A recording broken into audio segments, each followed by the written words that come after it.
कपड़े धोने वाली बहू। शादी के पहले से ही विभा को कपड़े धोने का बड़ा शौक था। कभी नल के नीचे तो कभी तालाब के पास। अरे मेरी नीली वाली लुंगी नहीं दिख रही है।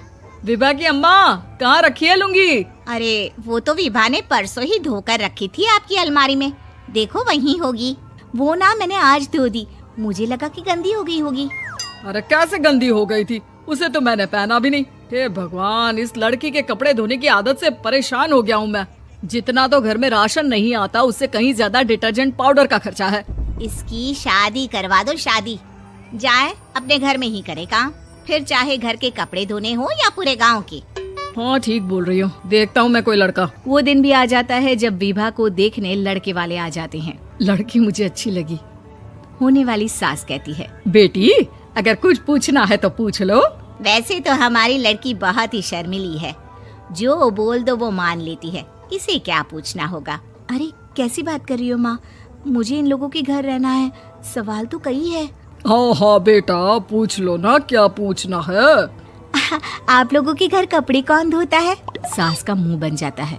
देखो, अगर तुम ये कहना चाहती हो कि तुम्हें कपड़े धोने नहीं आते तो सुन लो, कपड़े मैं ही धोती हूँ, लेकिन तुम्हारे आ जाने के बाद मैं रुमाल तक नहीं धोऊंगी। अरे चुप रहना भाग्यवान, बहू बेचारी घर आई नहीं, उसे डराना शुरू कर दिया। वो क्या है ना बिटिया, अभी तक तो ये कल्लू की माँ ही धोती थी, लेकिन अब तुम्हारे पापा तो दहेज में वॉशिंग मशीन देंगे ही।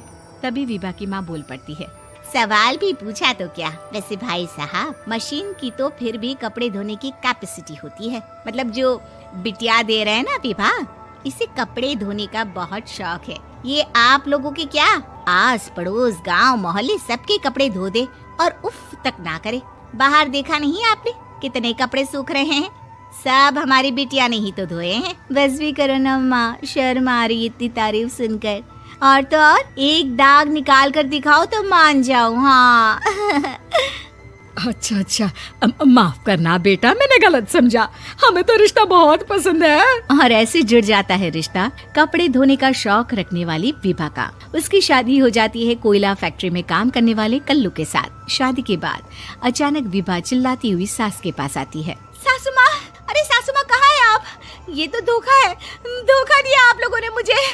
इसे ससुर के चक्कर के बारे में पता चल गया। अरे तो उसमें तुझे क्यों धोखा मिला है? अरे नल में पानी नहीं आता, कपड़े कैसे कब धुलेंगे? अच्छा अच्छा, तू पानी नहीं आ रहा उसकी बात कर रही है। तो आपने क्या सोचा? कुछ नहीं। अच्छा, तेरी माँ ने कहा था कि कपड़े धोने का शौक है तुझे, याद आया मुझे।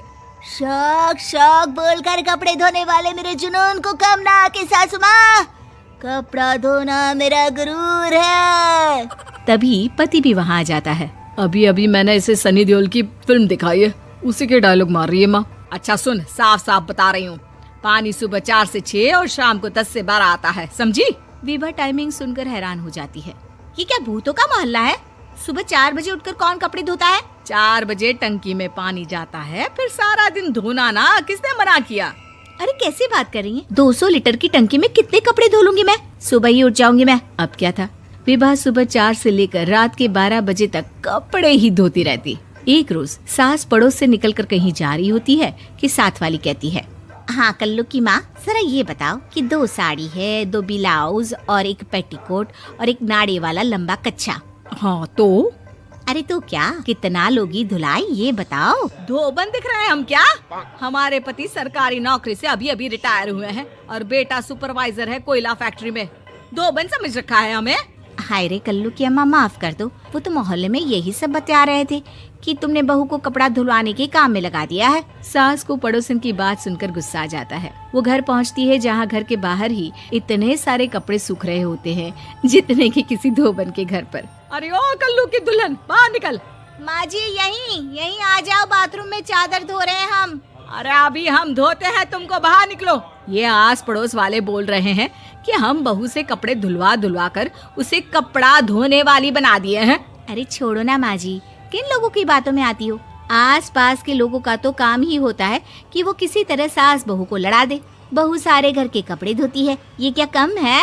बोलिए। सास को भी लग जाता है कि वो बहू का ये सनकीपन नहीं छुड़वा सकती, इससे अच्छा है कि खुद ही चुप हो जाए। एक रोज सास और बहू मंदिर जाते हैं, जहाँ सास की साड़ी वहाँ खड़ी भीख मांगने वाली से मिलती है। माँ जी क्या बात है, आपकी साड़ी उस भिखारन से कितनी मिल रही है ना? हाँ हाँ देखो तो, दोनों की साड़ी मिल रही है। क्या बात है कल्लू की अम्मा, तुम खुद को तो अफसर की बीवी बताती हो और ऐसी सिंपल सी प्लेन साड़ी पहनकर घूमती हो। सिंपल और प्लेन नहीं है ये साड़ी। तो क्या सोने के धागे से फूल बने हैं? कुछ भी सासू माँ, कुछ भी। हाँ बने थे इस साड़ी में सोने के धागे से फूल। मेरे पति लेकर आए थे मद्रास से स्पेशली मेरे लिए 10,000 की। ताहे भाई साहब इस भिखारन के लिए भी सेम टू सेम साड़ी लेकर आए होंगे 10,000 की। सास उस वक्त तो कुछ नहीं कहती, लेकिन बहू के साथ घर आती है और अलमारी से एल्बम निकाल कर लाती है। ये साड़ी देख रही है, ये वही साड़ी है जिसे मैंने अभी पहना था। इस साड़ी में ये जो चमकदार फूल दिख रहे हैं ना, ये सोने के धागों से काढ़े गए हैं। लेकिन तू लोकल वॉशिंग मशीन ब्रश से घिस घिस कर सारे फूलों को निकाल कर साड़ी प्लेन कर दी। मुझे माफ कर दीजिए सासू माँ। और तो और, जब मैंने तुझे तेरी गलती के लिए कुछ नहीं कहा, लेकिन तूने तो सबके सामने मेरा मजाक ही बना दिया। क्यों? बहू को समझ में आ जाता है कि अब से उसका